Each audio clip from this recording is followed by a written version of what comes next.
Today, we're going to be talking about certain things in bioengineering. Specifically, we're going to be talking about virtual reality. Okay, so virtual reality plays a very, I wouldn't say important, but very interesting role and can be important probably in the future, a lot more in the future, obviously, when the technology advances more.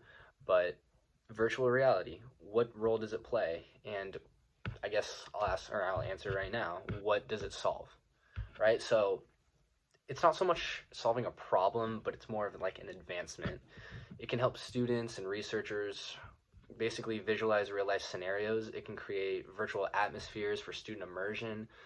And what's really cool about it is that VR technology has also been used to simulate surgical procedures, medical emergencies, and also develop social and cognitive skills in children.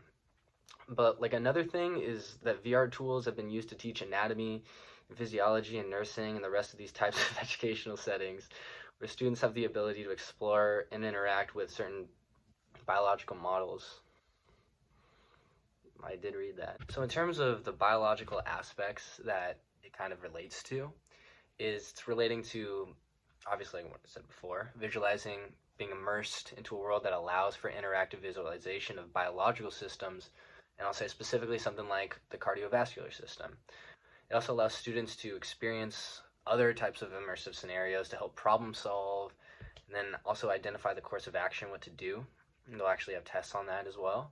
And it allows for data visualization of pathology and neuron tracing. It's a lot of cool stuff.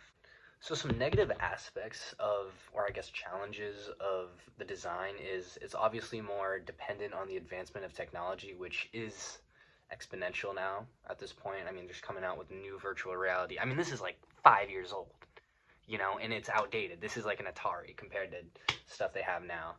And but virtual reality, it's one of the technologies with the highest projected potential for growth. So a little stat I can say is from the research from IDC back in 2018, quote unquote, the investment in VR and AR will multiply 21-fold over the next 4 years, reaching 15.5 billion euros by 2022. So why I bring this up economically, VR, the biggest challenge so far, especially with a lot of like students and faculty members, it's just too expensive. You're not really going to get your hands on the most advanced every single year.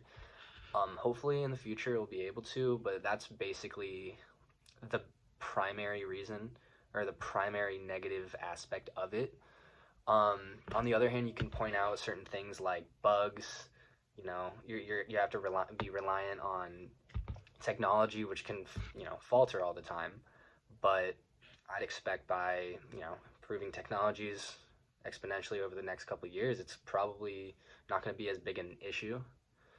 So there's that.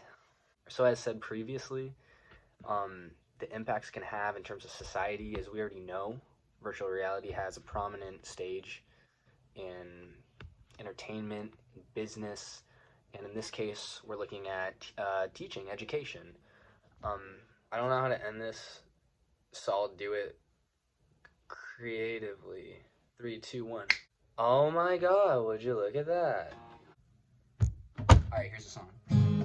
VR comes through and it teaches the students, showing them what technology can do, simulating a cardiovascular system, advancing exponentially.